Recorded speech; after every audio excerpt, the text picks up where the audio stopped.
শীত বিদায় নিয়েছে, তো আমাদের ছাদ বাগানের ডালিয়াগুলো সেভাবে বিদায় নিল।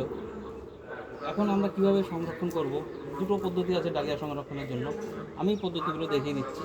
তো আগামী বছর খুব সুন্দর নিজেরাই চারা তৈরি করতে পারবে এবং নিজেরাই নিজের পছন্দ ডালিয়া করতে পারবে। প্রথমত আমরা গাছগুলোকে এভাবে কেটে নিচ্ছি।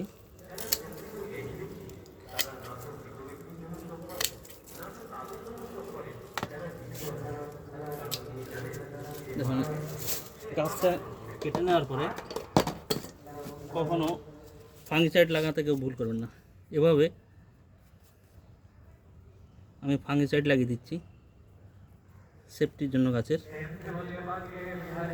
এটাকে আমরা যেখানে হালকা রোদ লাগতে পারে, খুব রোদে রাখবে না, ছাওয়াযুক্ত জায়গায় গাছগুলোকে আমরা রেখে দেবো। যখন বৃষ্টি শেষ হয়ে যাবে যখন জল দেবো, ঠিক এই দেখুন, এই গাছটাতে আমরা কিছুদিন আগে গাছটাকে আমরা কেটেছিলাম, এই যে চারাগুলো এসছে, ঠিক এমন সুন্দর সুন্দর চারা তখন আমরা হারভেস্ট করতে পারবো। এটা একটা পদ্ধতি গেল। দ্বিতীয়ত, আমরা জানি ডালিয়ার নিচে সরাসরি বাংলায় বলতে গেলে আলুর মতনই দেখুন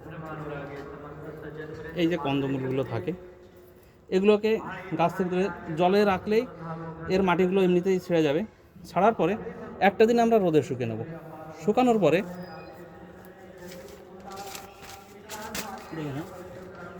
আমরা এটাকে ফাঙ্গিসাইড দিয়ে দিচ্ছি। ফাঙ্গিসাইড দেওয়ার পরে এইভাবে মুড়ে ভালো করে ফাঙ্গিসাইডটা লাগিয়ে দেওয়ার পরে আমরা এটাকে মুড়ে ছায়াযুক্ত স্থানে কোথাও রেখে দেবো। ঠিক যখন আমাদের সময় হবে লাগানোর, সেই সময় আমরা এটাকে মাটিতে রাখলে ঠিক আমরা আমাদের পরিচর্যা অনুযায়ী আমরা গাছ পাবো।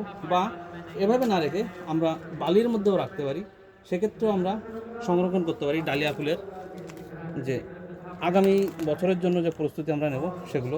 তো এই তিনটি পদ্ধতি অবলম্বন যে কোনো একটা করতে পারেন। সবাই ভালো থাকবেন, সুস্থ থাকবেন। আবার পরবর্তী ভিডিওর জন্য ওয়েট করছি, দেখা হবে পরবর্তী ভিডিওতে। ধন্যবাদ।